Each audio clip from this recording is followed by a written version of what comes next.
Hello guys, and welcome to a new video on my channel. Today's episode is about the last big office event of the year, Christmas breakfast. Everyone shows up to be nice just for this one morning of the year. Normally people barely mumble a morning while trying to seem as minimal human as possible. But today they are suddenly social butterflies, small talk champions. It's like a goddamn talent show. And me, I'm standing there with my coffee thinking, why are you talking to me? We don't like each other. We've spent the last 11 months proving that. And then there's the breakfast spread. Someone brought croissants, but the cheap ones from the discount store that taste like someone mixed Play-Doh with sugar. Butter on its way out. The cheese, greetings from the plastic industry. And then the guy who's always late shows up and says, "Oh, is there anything left?" "Yes, Kevin, of course. Nobody wants to try fruitcake and the 3-day-old smoked salmon. Dig in, champ." And why is alcohol suddenly okay at Christmas breakfast? You know, any other day, if someone asked, "Hey, want some champagne at 9 a.m.?" the response would be, "Are you okay? Should I call your sponsor?" But today we celebrate. Today, Amy from accounting downs half a bottle of bubbly, tells everyone about her spiritual trip to Fort Lauderdale, and suddenly you know more about her divorce than you'll ever know about your own spouse. But you know what the best part is? The people getting completely hammered still have to work afterward. I mean, it's a regular work day. Good luck, Marcus, trying to put together the quarterly figures in an Excel sheet after 5 glasses of champagne. I hope your boss enjoys it when you start singing Last Christmas and crying in the middle of the meeting. And then, by the end, you've eaten too much. You're slightly tipsy and someone calls out, "Wasn't that nice?" "Yes, Karen, it was. Because tomorrow it'll be over and we can all go back to pretending we don't know each other." Then it was time to catch the bus to my mom's. Yes, I know, the bus. A vehicle that reeks so much of despair, you almost expect the seats to be sobbing. I didn't want to, but my mom thought it was too much effort to pick me up from the train station 10 minutes away. She asked me to consider her situation, saying she still had to cook, so onto the bus I went. And who forces herself in the seat next to me? An old woman, of course. She looked like she witnessed the invention of the wheel firsthand. "Things were better in the old days," she said, breathing into my ear. "You know what wasn't better? Brushing your teeth. That's something she clearly skipped then and now. No foreigner in the buses back then," she added. "Oh really, Margaret? No foreigners? What about the Irish? Remember the Irish? They were foreigners too, and now they get us drunk and happy." In the back of the bus, a baby was screaming. Why? Because it's alive. And because it's on a bus. That baby was probably thinking, "I just got here, and this is what you're showing me? A bus? Seriously? Can I go back to the room?" At least it was quiet there, and the people around me talking in languages I didn't understand. And me, I was speaking a language they didn't understand. It's called resignation. It's the language of middle-aged men who just want to die rather than spend one more minute on that bus. The driver was on a mission to break the record for most people simultaneously made to vomit. The seats were so cramped, I suddenly understood what it must feel like to be a chicken in a battery cage. But the best part, the old lady smiled at me and said, "Life was simpler back then." I know, Margaret, life was simpler before you sat next to me. And with that, pleasant part of my day was over, and the ultimate challenge lay ahead. Lunch at Mum's, a tightrope walk between culinary disaster and emotional apocalypse. For masochists who enjoy passive-aggressive toxicity, this is the grand slam. She invited me for lunch. Sounds nice, right? My mum cooking for me. But don't be fooled. My mum doesn't cook. She experiments. Her stuff isn't a kitchen appliance. It's a battlefield. She's the general who's always losing the war. I walk in, and the first thing I smell isn't food. It's fire. Seriously, there was smoke in the air. Not the, who means a little overdone kind of smoke, but call the fire department before it's too late kind. So I walk into the kitchen, and there she is, completely calm, as if she hadn't just caused a minor blaze, but which once contained something looked like the birthplace of coal.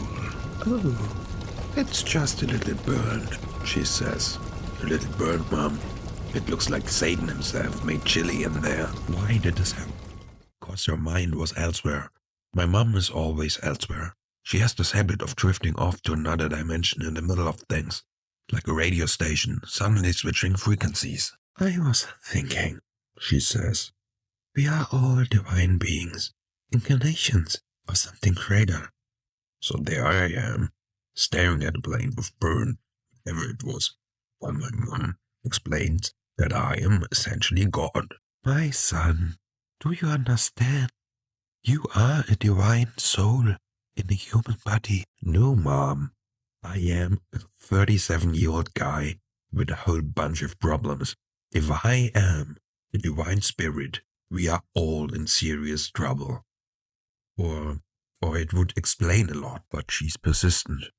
No, Chris, that's just your ego talking. My ego? Mom, my ego gave up a long time ago. It went on vacation and never came back. In the end, I ate the food because I knew she tried, and because I was too polite to say, hey Mom, could you awaken the divine being in you that knows how to cook a decent meal? Instead I said, thanks Mom, it tastes interesting. And it did. Tasted like carbon and somehow guilt. But you know what? She's my mom. And if she's taught me anything, it's this. Even when life burns and you're standing in the middle of chaos, you can still ramble on about all the nonsense in your head. And maybe, just maybe, that makes you a divine being. Just a terrible one when it comes to cooking. After the bus disaster and the delightful encounter with my mom, I headed to the senior residence where my 90-year-old grandma was waiting for me with a beaming smile, wrapped in a blanket that looked like it was stolen from an old motel. She started talking about the cost of aging. You know, grandson, She said, sipping from a cup that looked like it had survived World War II. getting old is expensive. The medication alone costs me a fortune. Every day I take a handful of pills, and I don't even know what they do anymore. One gets me out of bed, and another stops me from killing myself because I got out of bed. She leaned in, as if to share a secret. The other day, one of the carers struck me so hard, I thought I was a piece of old wood, and she was trying to set me down. A mental image of Grandma standing there, half-skinned, while a woman with forearms like a construction worker polished her like a chest of drawers popped into my head. Getting old isn't an achievement. It's like staying too long at a party and realizing all the cool people have already left. And then, that's when it hit me. I can't afford to get old. Financially or emotionally, retirement is just insolvency with bingo. Aging sounds like a subscription model no one wants. You pay more and more, get less and less, and in the end, you die anyway. I left her and walked out with one clear thought. Aging is not a phase of life. It's a pay-to-suffer scheme. Standing at the station near the senior home, I thought, nothing truly exciting happened today. Okay, the bus ride was a disaster. But thanks to Mom's sausage and mashed potatoes, I felt better. Where's the train? It should have arrived 10 minutes ago, but nothing. Okay, the app, useless. The faces around me, clueless, like my own. Then the announcement came. The train arriving at 5:45 p.m. Platform 1 is delayed due to a technical issue. Estimated delay, 25 to 30 minutes. Of course. The railway company never fails to fail me.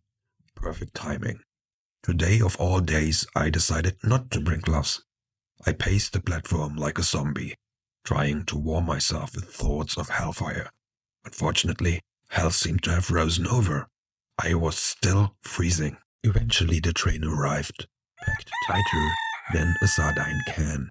I squeezed in and wondered what new germs I'd collect today. Inside, at least it was warm. A smell combo of red dog and leftover kebab, and a drier taste. Then another announcement. Due to a technical issue, The next stops have been cancelled. This train will now terminate at... What the actual hell? My journey ended in the middle of frozen nowhere. The tiny platform basked with the kind of anger that only needs torches and pitchforks to complete the scene. But the railway gods took pity. A replacement vehicle arrived like a modern Noah, rescuing us shipwrecked souls from the icy abyss. I did make it home, exhausted, frozen, but I survived another day.